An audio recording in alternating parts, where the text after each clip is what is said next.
आज दिनांक 7 जून रोजी संध्याकाळी 4:30च्या दरम्यान विजांच्या कडकडासह दोड्डी या ठिकाणी जोराचा पाऊस झालेला आहे. वादळ सुटलेलं आहे. वादळामध्ये विजा एक आमच्या दुर्दैवाने आमच्या गावातील गोर एकदम गरीब माणूस जो रोज मजूर लोकांच्या काम करणारा माणूस आज 4:30 दुर्दैवी घटना घडलेली आहे. त्यांच्या अंगावर वीज कोसळली आहे.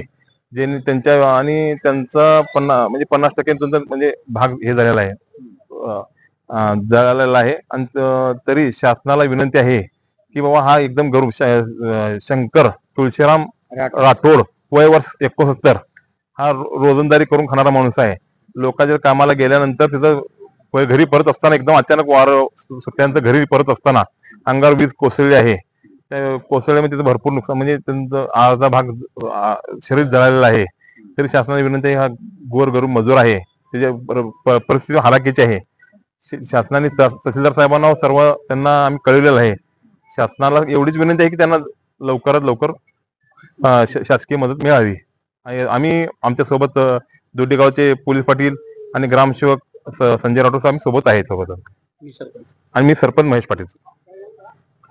तुळशीराम राठोड. काय झालं? आमचा भाऊ आहे शंकर तुळशीराम राठोड. आम्ही दोघं शेळ्या चारत होता. अचानक न कळता वीज पडली. कुठं झाली घटना? ते दोड्डीच्या शिवारात वड्यात.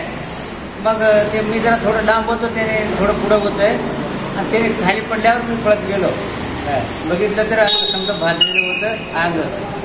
मग एवढंच मला म्हणायचं की कळकळीची विनंती करतो सरकारला, काय शासनाला, आम्हाला गरीब करून खाणारा आम्हाला नुकसान भरपाई थोडं मिळायला पाहिजे, हीच कळकळीची विनंती आहे.